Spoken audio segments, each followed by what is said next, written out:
Yeah, that little remote isn't always working. I don't want to do a whole video and it not be done. So, had to press that manually. Hey guys, it is Joe from the Strange Voyage Files. It is August 6, 2026.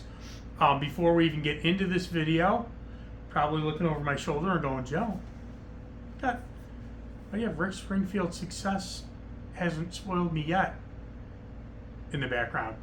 And I'm going to answer that with a question. Why don't you have Rick Springfield's success hasn't spoiled me yet? That's a great album. That is a great album. And yes, I will take Rick over any hairband trash any day. Rick rules. That album rules. There you go. Love that album. All right.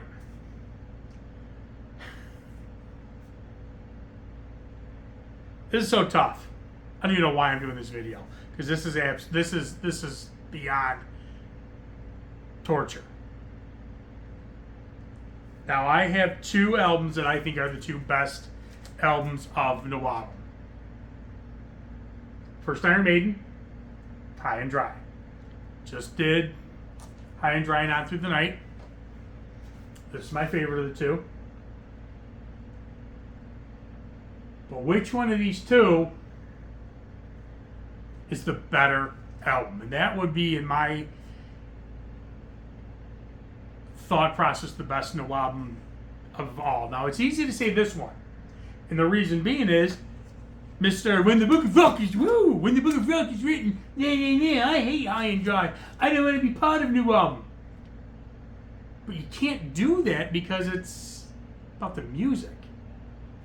Now, up until a couple years ago, I have always said Power Slave was my favorite Iron Maiden album. It's still maybe. I got to do an Iron Maiden ranking, and I've been avoiding it because of this. Because this album is the one I'm listening to the most. And this one may be my favorite now. Whereas songs like Lost for Words, I still listen to and still liked. They're not as great as I love Back in the Village. I love Flash of the Blade. And sometimes I'll skip over that instrumental. Usually don't, but sometimes I do. I not only not skip over anything on this album, I relish every single song. Even Transylvania. Now again, if there's a weak track, for me it would be Transylvania on this album. Then you get to this one. I don't really skip over any song, but if I'm going to, it's going to be No, No, No. I don't dislike the song. I think it's a good song, but it's nowhere near as strong as the other songs on this album.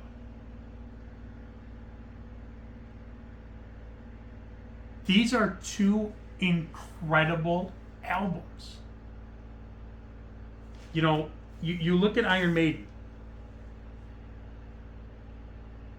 I mean, I guess there would be people that would say like Strange World would be the deep track on this album. I don't even know if there's a deep track on this album, because every song is so well known by fans.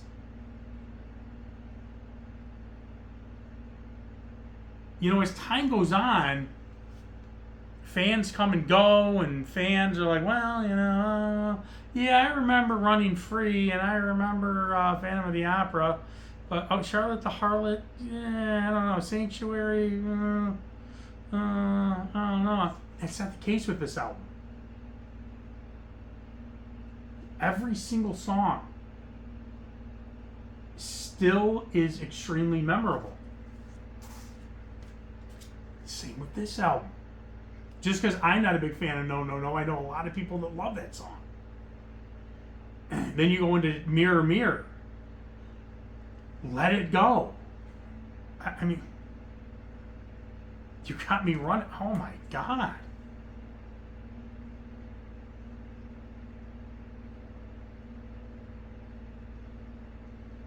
I mean, this is the face of the movement. But does that mean that it's the better album musically. This is the face of the rejection of the movement, but doesn't mean it is the worst of the two albums musically.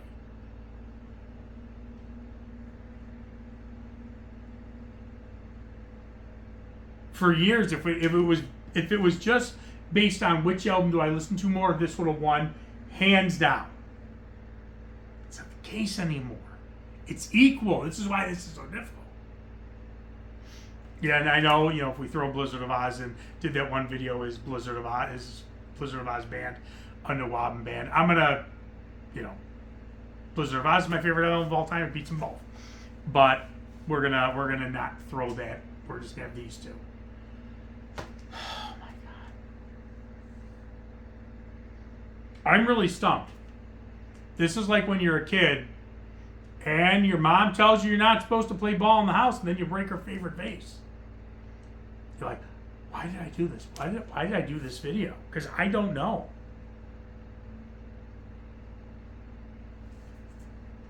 And I'm not going to do the coward's way. I'll go, well, they're both equally good. Blah, blah, blah, blah. The answer is Rick. Working Class Dog would be more. I think Working Class Dog was 81. That's 82 or so. Maybe it's 80 and 81. I don't know. The answer is Rick Springfield. So, all right, thanks for watching. No. Oh, God.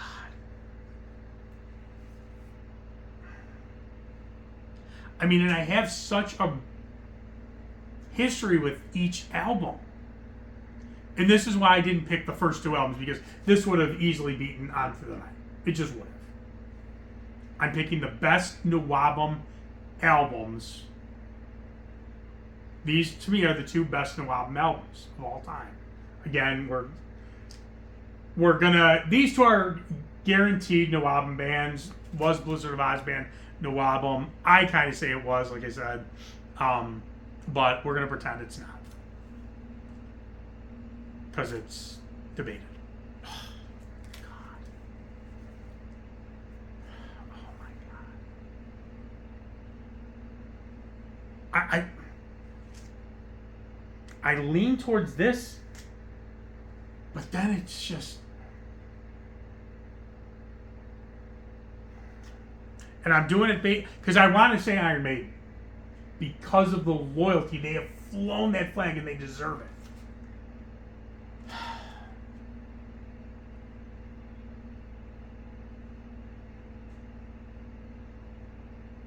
So you can even take my favorite, and my favorite track, God, I would say my favorite track is Iron Maiden. Against my favorite track, Mirror Mirror. I don't even know which one I would choose. It's not like, oh, Mirror Mirror is so much better. It's not. I don't even know which one is.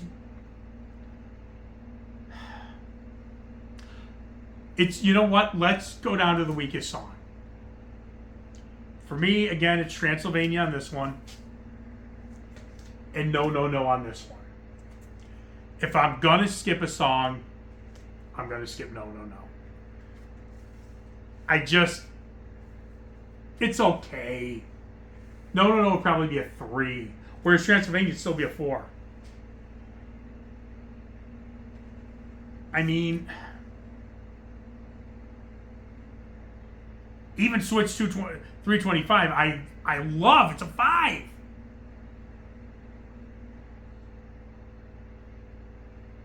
That's the only thing that I can...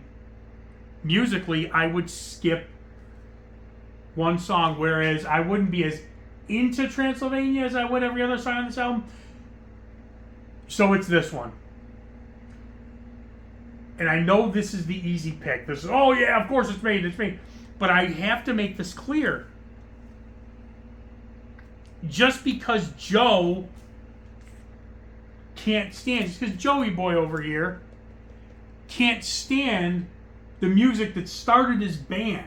If it wasn't for this album, if it wasn't for On Through the Night, the NWOBHM album, they never would have gotten the attention of Mutt Lange, who would have produced this album, who said, let's focus on a single, Bringing On the Heartbreak. And then they would have gone on to Pyromania. It never would have happened. Not saying they would have stunk, because they still had a great writing team. But they wouldn't have become the Def Leppard that was... and it openly, could have taken down Michael Jackson.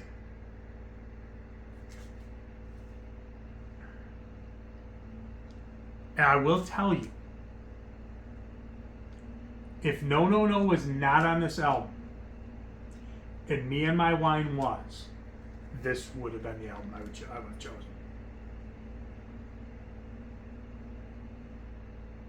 Just for the longevity of how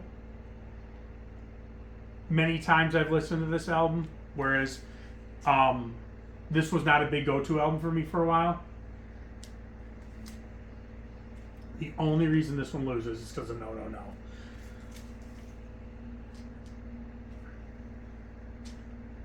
Again, mostly everyone out there is going, yeah, of course it's Maiden, of course it's Maiden.